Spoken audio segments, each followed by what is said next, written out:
தமிழகம் எங்கும் கிளைகள் கொண்ட Annamal institute of hotel management and hospital management படிப்பில் சேர்வதற்கான அட்மிஷன் நடைபெறுகிறது.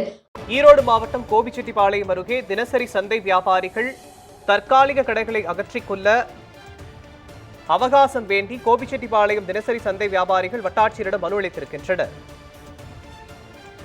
இது பற்றிய விவரங்களை நமது செய்தியாளர் ரவிவர்மா வழங்க கேட்கலாம். கோபிச்செட்டிப்பாளையம் பகுதியில் 160க்கும் மேற்பட்ட தினசரி வியாபாரிகள் தங்கள் கடைகளை அமைத்துள்ளனர். இந்நிலையில் கடந்த சில மாதங்களுக்கு முன்பு அரசு 7 கோடி ரூபாய் செலவில் புதிய வளாகம் அமைத்துள்ளது. இந்த வளாகத்தில் 74 கடைகள் மட்டுமே உள்ளதாகவும் இங்கு 160க்கும் மேற்பட்ட வியாபாரிகள் உள்ளதாகவும் தங்களுக்கு கடைகள் பற்றாக்குறை ஏற்பட்டுள்ளதாகவும் அவர்களிடம் குழப்பம் நிலவி வருகிறது. இந்நிலையில் வருவாய்த்துறைக்கு சொந்தமான இடத்தில் தற்பொழுது தற்காலிக கடை அமைத்து 160க்கும் மேற்பட்ட வியாபாரிகள் வியாபாரம் செய்து வருகின்றனர்.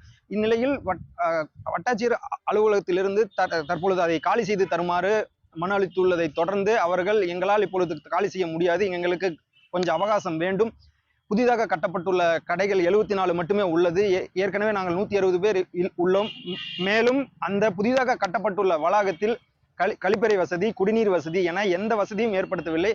மேலும் கீழே நடந்து செல்லும், தலையில் சுமந்து செல்லக்கூடிய வியாபாரிகள் கிட்டத்தட்ட ஒரு 10 படிக்கட்டுகளில் இறங்கி செல்லக்கூடிய சூழ்நிலை உள்ளது. எனவே அங்கு ரேம்ப் எனப்படும் நடைபாதை அமைத்து தரவும் வியாபாரிகள் வலியுறுத்தியுள்ளனர். நியூஸ் 7 செய்திகளுக்காக கோபிச்செட்டிப்பாளையத்திலிருந்து சி. ரவிவர்மா.